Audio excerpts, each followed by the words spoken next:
Welcome back to another edition of Pages Promotions Virtual Book Festival Autumn 2020.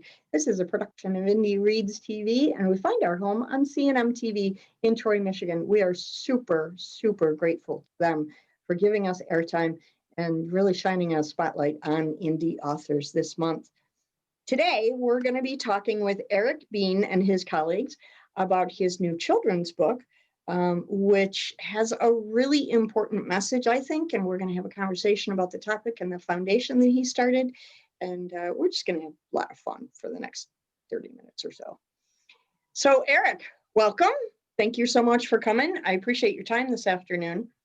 You're glad to be here, Diana. This is such a great platform, and my first experience with your virtual conferences, and like the format, and can't wait to share with the audience how we came up with the background of our book.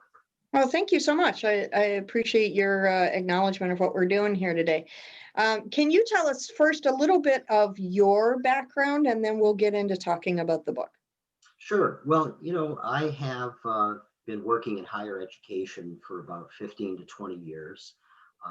Primarily as an instructor. I've taught English, I've taught creative writing. I've also worked in terms of research. And so, I've been, pretty busy as a professor with Wayne County Community College, University of Phoenix, and some other schools. And so writing, has always been, a passion of mine. And to be able to tell stories. And so throughout the years, I've also written some curriculum books. And the primary author of Ethan's Healthy Mind Express, Emily Wozak, who is not here, she and I had done several curriculum development books about 4 or 5 years ago, tying them to Common Core for social media writing in the classroom, using Facebook, using YouTube, analyzing poems. We would videotape students reading poems. We post them on private YouTube pages, have the class join in to try to analyze the poems. That's very cool. Yeah, join in on the conversation. So that's, her and I, we originally came up, we got together, and that's how we worked on the book. But fantastic. Yeah. Yeah. Can you give us just for those people who weren't able to hear the reading or haven't gotten to the replay yet, can you give us just a really quick synopsis of the book, and then we'll open up the room for questions and answers? Sure. Well, Ethan's Healthy Mind Express involves 7 children passengers who board the Express 403. The whole premise of the book was originally predicated on the loss of our 17-year-old son, Ethan, who passed away in August of 2018. And so it includes some of the experiences that we believe that he went through as an individual who was diagnosed with autism, ADHD, and some other disorders. And but the book, the lessons of the book are that children, should not be ashamed of their feelings. It is the first children's mental health book for grades K through 5. It's a book that says to children that you're not alone if you're feeling happy one day, feeling sad another day. And then we provide the resources that you can go to. You can go to teachers, you can go to counselors, you can go to police officers. And the message of the train is that we want everybody in the community to come on board. And it teaches self-respect. And we also threw in some warnings about the isolation of the internet along the way, because we believe that's also part of a community-wide issue right now with children. Excellent. I'm really, really pleased that you took on this story and you presented it to very young children, because it is a conversation that so many parents have difficulty engaging with very young children. They're just not sure how to start that conversation. So I'm really glad that you took up that mantle and for at the risk of sounding cliche, started laying that track. Yeah, I no, really, really appreciate that. yeah, and I couldn't have done it, without all the contributors. And I just want to give a little background about how, Absolutely. yeah, Yeah. yeah, how it really came together. Losing a loved one, losing a child, is something that no one should ever have to go through. And so more than a year after losing Ethan, Emily and I met, as we have often met in the past, for a variety of different projects that we work on. And then she one day, said, "Hey, why don't we do a children's book?" I was thinking about doing Ethan's biography, which I still might do someday down the line, but Mhm. I couldn't approach it mentally, and I thought it would take too long, and even for my own mental health at the time, Emily thought, well, let's do a rhyming children's book, and let's do one about mental health. What you've experienced throughout this whole process. Is there a message? Is there something that we can give to the community? And so she kind of, lit the fire. And then later, I brought in a close friend, Sherry Wexler, who's joining us here in the Zoom room. And Sherry is just an outstanding wordsmith, particularly when it comes to rhymes. Over the years, she's done quite a bit of poetry with our families, and messaging, and things like that. And then Sherry, in turn, led us to Gail Gorski, because Gail had done some work with her family. Gail is an outstanding illustrator, and her ability to transfer thoughts into paper cut images, I've never seen anything like it in my life. When Yeah, I it's saw pretty her, spectacular. The art in this yeah, book is pretty spectacular. I was very surprised by it when I saw it. yes, very, yeah, without a doubt. And I hope that Gail will share with us, some of her, techniques, and explain to us how she came up with the whole idea of Yeah. cutting paper, and So on that note, how yeah, about we open up the room? Everybody turn on your microphones at this time. sure. And I'd love to take some questions or comments from everybody in the Zoom room. If anybody has one, this is the time to speak up. Yeah. Michael, go ahead. Okay. So is this book intended for the parents to read with the children? It really, we really think it should be. It really is for a teacher or a parent, to kind of guide their children along. It's such a young age that children do need guidance. They need to understand, what they're looking at in terms of the images, and make, come up with a foundation of what's actually going on in the image. And so, yeah, we highly recommend teachers, second grade, third grade, all the way through fifth grade, incorporate it in the classroom for mental health. The overall message of the book is a positive message. And it's certainly, Eric, a book that children can read on their own as well. Oh, yes. Yeah. Yeah. Yeah. No. Yeah. Texture wise, as far as the text goes, it's rhyming. It's flows, pretty easily, and Mhm. and the overall message is very easy to absorb. But when it comes to, like, for example, the dark web, which we mentioned, Mhm. originally some people were kind of taken back. They thought, well, do we really want to mention the dark web to children? And that's when I go back to Mr. Rogers, who actually had a whole episode in the late 1960s about some very difficult topics for children on assassination. Absolutely. Yeah. So, Yeah. yeah. A companion question. Go Do you ahead, have Mike. any plans of writing a book on this topic that is specifically targeted towards parents and or teachers? Yeah, well, we are working on developing a handbook or a workbook to complement the Yeah. lessons. We have a few lessons that we've posted online. For example, there's an interactive crossword puzzle which reinforces, the most important terminology in the book, what the dark web is, how kids can avoid it, and why the internet can lead to isolation these days. But we are planning on taking this and, sort of adding another track, if you will, Mhm. in a lesson to complement the book as well. Yep, that's a good Excellent. question. Yeah, because Deborah, unfortunately, I hope it's less than when I or my son were children. There's still many teachers and parents that don't get it with regards to things like dyslexia, ADHD, and so on.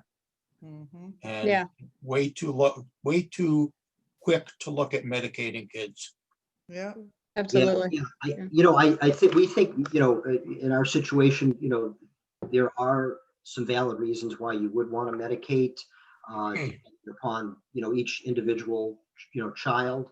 But no, your overall message is clear that there's still just not enough information out there, enough tools to help for parents to use. I agree. Yeah. Yeah. Deborah, you had a question? Yeah, oh, am I on? Yeah, okay. Sorry. I was just trying to make sure I wasn't muted. Uh, kind of going back to the artwork, I'm just kind of interested, like what made you choose that type of like the cutout artwork? Like, is there like some type of study that shows that maybe that speaks more to children or they relate more to it? Or I don't know. I was just interested to know how you chose that form of artwork for it. Gail, can you speak to that? Being the artist for the book? I can, and there wasn't really a distinct reason why we went with paper cutout other than that's just what I chose to work with. I had self-published a children's book myself many, many, many years ago, and it was just kind of like a hobby for me. It was one of those things where I just wanted to make sure that I could do it, and I didn't really go about trying to publicize it or really get it into too many hands. It was just a little hobby for myself. But through that process, I found that, well, I had already loved the tactile nature of paper. So I think just something for me, it provides so much for me to be able to create those scenes through paper. And I learned a lot through my book. And then when Sherry brought me in to meet Erik and Emily, then I think originally we actually were talking about drawings for maybe a split second, and then I showed them my book that I had done, and it just kind of all clicked into place, and everybody liked it, and so I just went with that because I thought I could already envision the train and some of those other scenes, and then the rest. Talk about organic; they just kind of like organically happened, and I think for me personally. The collaboration was my favorite part of this whole book when we would get together at Starbucks and talk about the next 3 pages and the images that would go along with it. And some of the things that came about in the images really were from Erik or Sherry or Emily just saying, well, could we do this? And let's try it and see. And I think my favorite, my favorite image of the whole book is the one with the little boy blowing the bubbles. And there's a few other people actually Erik's got it there, his background. And so you have a clergyman and a police officer and some different people in the bubbles. But over the top, we were employing a bubble machine to actually have real bubbles going over as I was clicking away taking pictures. And then I got to choose whichever picture worked the best. And that all came from Erik just saying, what if we tried to incorporate real bubbles in this picture? So it was Very a real cool. Yeah, collaboration. and when you look at the bubbles, if you look, those are actually Gail's windows, I believe, in her family room. Yes.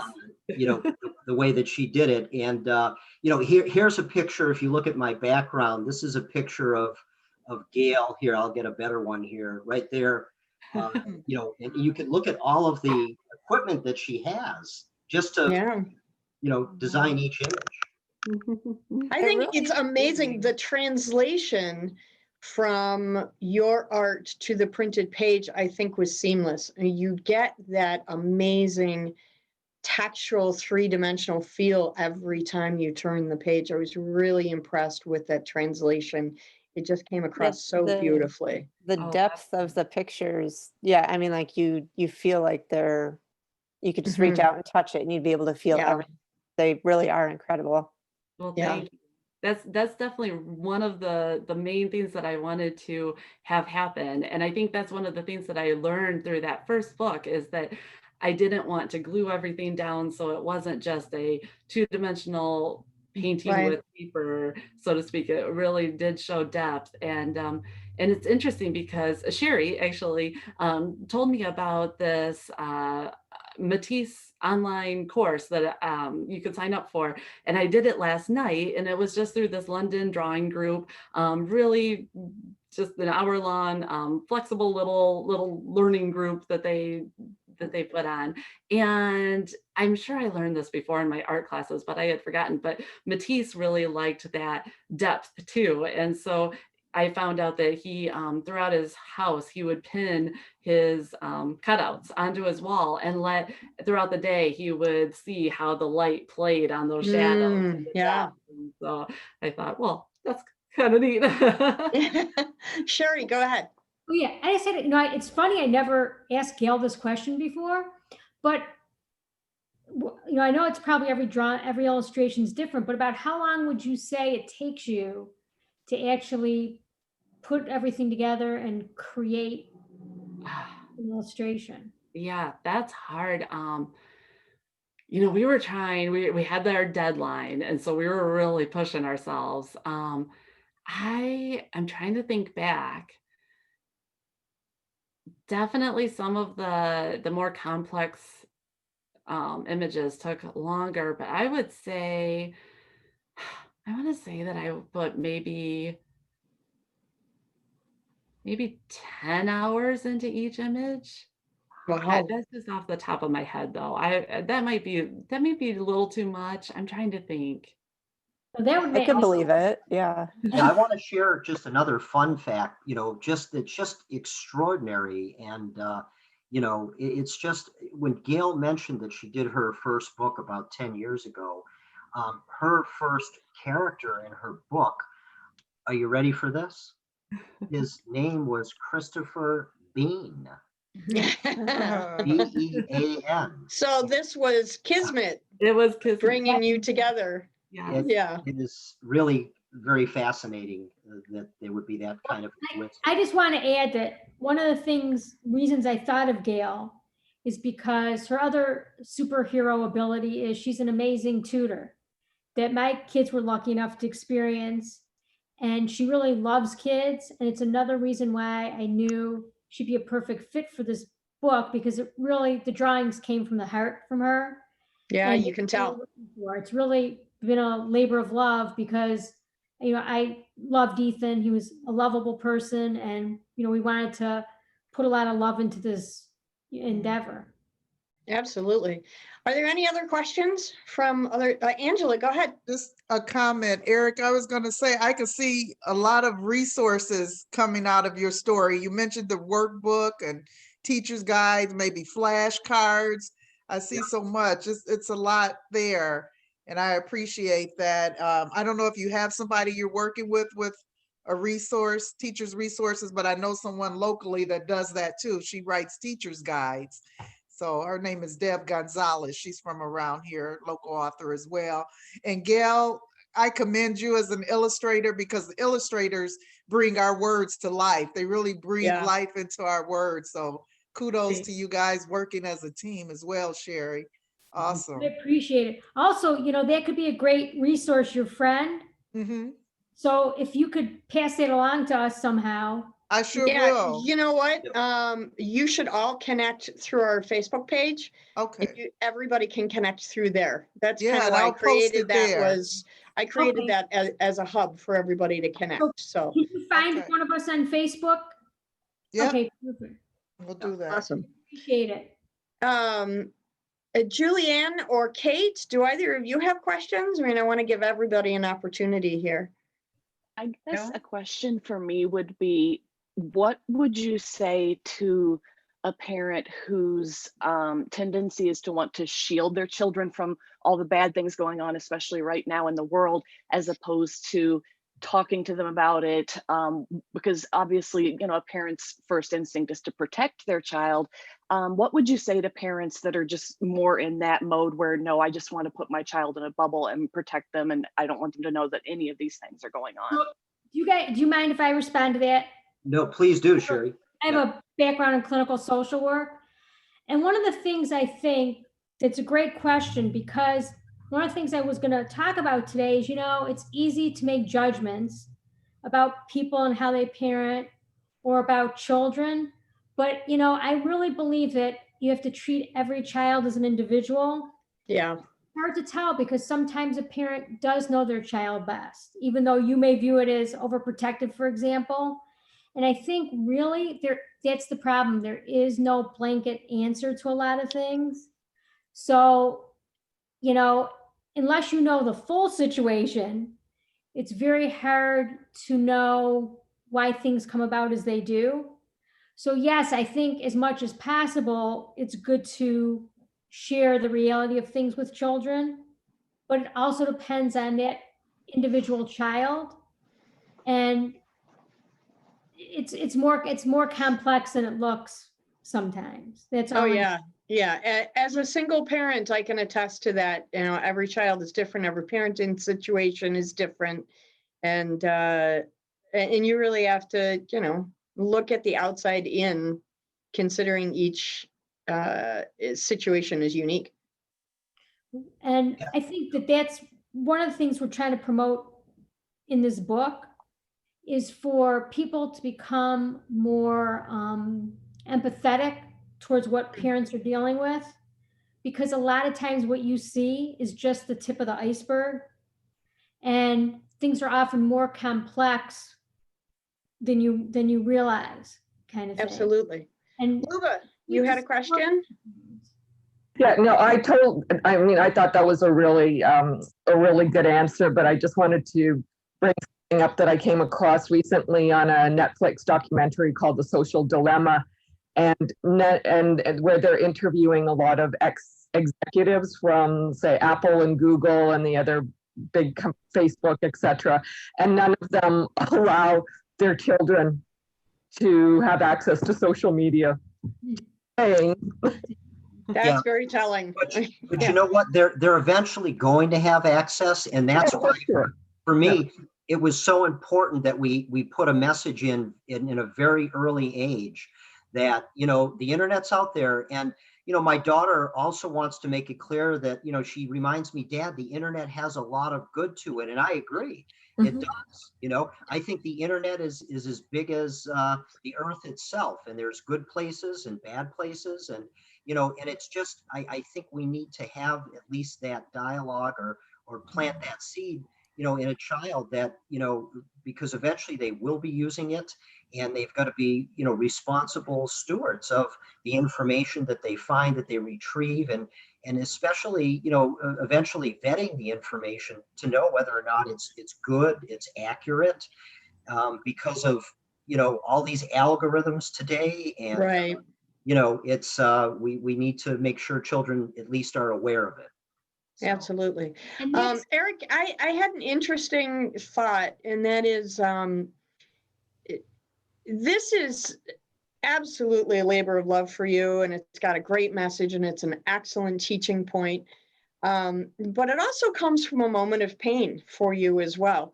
So I'm curious about how you finally decided, because I have a friend who lost a child as well, and it was extremely difficult for her. So how did you come to the decision to make a book and make your private struggles so public? How did you finally decide to be that courageous?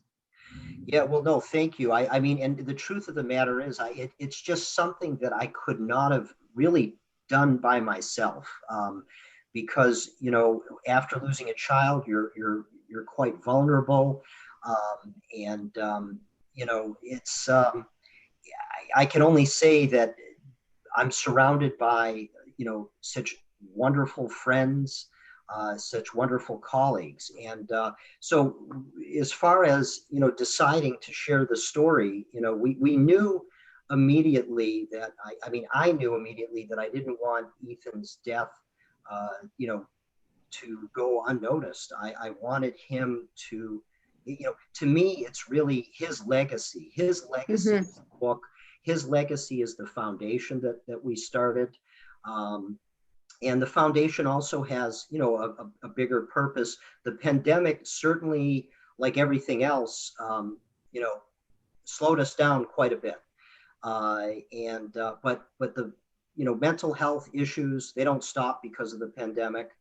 And Absolutely. you know, we're working on ways that eventually we want to do more work in the community. But I have to say, you know, if it wasn't for Emily, Sherry, you know, and people like Gail are also our closest friends, you know, coming together. They were the ones that said, you know, hey, if you want to do a children's book, that's good.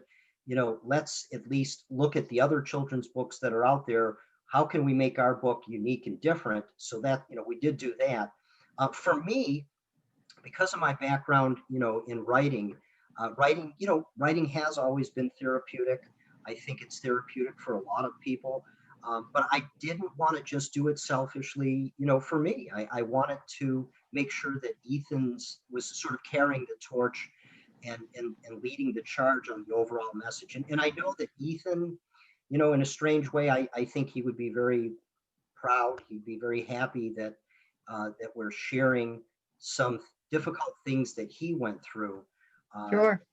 And brought it out in the public. So that's Yeah. how it really unfolded. Yeah, I think all of us take comfort in awareness and knowing that we're not the only ones.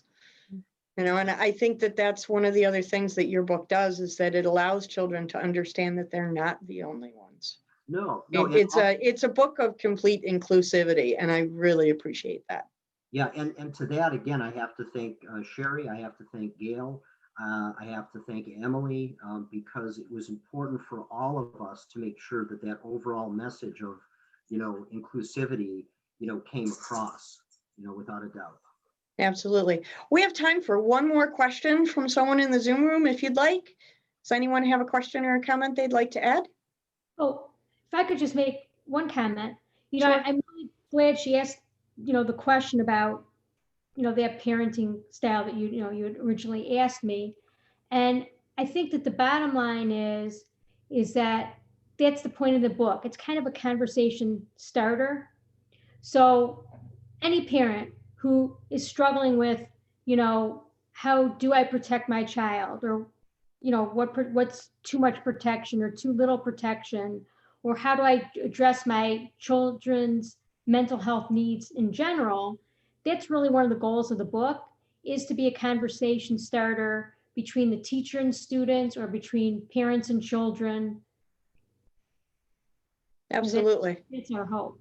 Yeah, and Yeah. let me also add, you know, my wife Stacy is an LMSW, and you know, she also contributed to the book. My daughter Blair came up with the name of the children, you know, for the book, and you know, someday down the line, we may, you know, work with other editions of having the kids, you know, do a deep dive and tell more about their story as well. Absolutely. I think it's a marvelous idea. I'm sorry, we are out of time for today, but I really appreciate everybody coming. This has been a fascinating conversation, and it's a conversation that I hope we can continue to have as the year goes on. Erik, Sherry, Gail, I would love to invite you all back for another episode later in the year, maybe closer to the holidays, because I know that it's a difficult conversation to have around the holidays, and there are a lot of young children struggling at holiday time. So I will contact you, Erik, and we'll see if we can work something together to do that. In the meantime, I want to thank everybody for coming in. Thank you so much. I appreciate your time. And Erik, thank you so much for spearheading this project. This is a wonderful, wonderful endeavor. I will post a link to the book on Facebook so that anyone watching the replay can find it. Again, this has been Pages Promotions Virtual Book Festival Autumn 2020, a production of Indie Reads TV, and we find our home on CNM TV in Troy, Michigan. Thank you, everybody, for coming. Thanks, Have a Diana. great day. Thanks, everyone. Bye. Bye-bye. Bye.